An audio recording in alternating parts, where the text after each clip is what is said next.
Kabar kurang mengenakan datang dari penyanyi asal Kanada, Justin Bieber.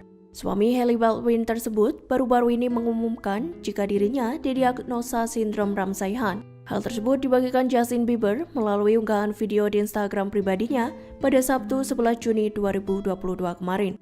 Justin mengatakan sindrom Ramsay-Hunt itu menyebabkan ia mengalami kelumpuhan di sebagian wajahnya.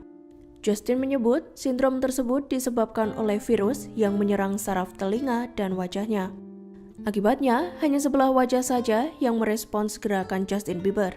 Ia lantas memberikan contoh dengan menggerakkan anggota wajahnya yang lain. Berikut fakta-fakta terkait Justin Bieber yang didiagnosis mengidap sindrom Ramsay-Hunt. Yang pertama, seperti diketahui, dalam waktu dekat Justin Bieber akan memulai tur dunianya. Justice World Tour seharusnya mulai digelar pada 13 Juni 2022 sampai 25 Maret 2023 mendatang. Namun karena alasan medis, Justin terpaksa menunda sebagian konsernya itu. Melansir laman justinbiebermusic.com, lokasi pertama konser Justice World Tour 2022 diselenggarakan di Madison Square Garden, New York.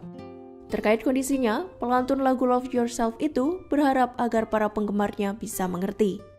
Selain beristirahat untuk pemulihan, Justin juga harus melakukan latihan wajah. Dokter menyebut latihan wajah tersebut akan membuat sarafnya kembali normal. Fakta kedua, yakni kelumpuhan yang terjadi pada sebagian wajahnya membuat Justin kesulitan untuk makan. Saking sulitnya, hal itu membuat Justin sempat merasa frustasi. Fakta terakhir, kabar sindrom Ramsay-Hunt yang menimpa Justin membuat para penggemarnya sedih.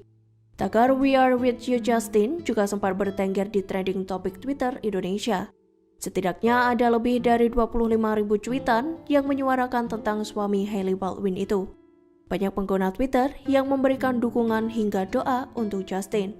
Warganet pun berharap Justin bisa segera pulih dan kembali beraktivitas seperti sedia kala. Terima kasih sudah nonton. Jangan lupa like, subscribe, dan share ya.